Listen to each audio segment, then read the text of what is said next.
Hey everyone, it's October 22nd, and that means that if today's your birthday, you share with Swedish serial killer John Ingvar Lövgren, known as Flickmordaren, which translates to the girl killer, who murdered 4 victims in the 1950s and 60s, and that is him right over there.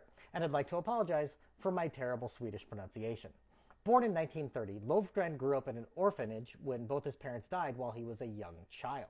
He was placed into foster care and grew up to display many troublesome traits, including being a severe alcoholic and having a propensity to expose himself to women on the street. Convicted multiple times of indecent exposure, he spent time in several mental hospitals between 1953 and 1961.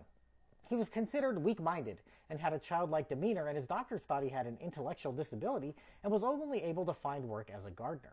In 1958, he went beyond exposing himself and killed for the first time. Lövgren broke into the home of a 26-year-old woman who he sexually assaulted and beat to death.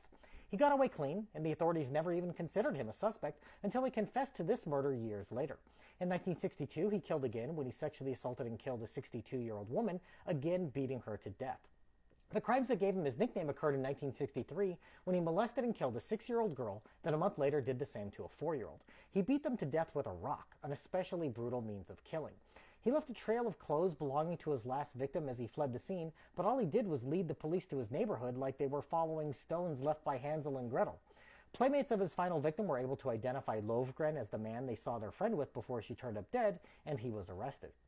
When interviewed by the police, he admitted to killing the 2 girls, the older woman, and his first victim, which came as a surprise to investigators.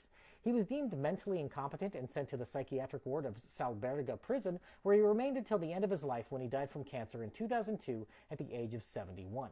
A famed Swedish novel, The Man on the Balcony, was published in 1967 based on the crimes of Lövgren and was made into a film in 1993. If you want to watch me butcher more Swedish names, you can check out my videos on John Ausonius on July 12th and Hilda Nielsen on May 24th. If this is your birthday, I hope you have a great day. Leave me a comment so I can wish you a happy birthday. If you know someone's birthday it is today, send them this video so they can find out all about their birthday twin. And to John Ingvar Lövgren, I say, happy birthday, you bastard.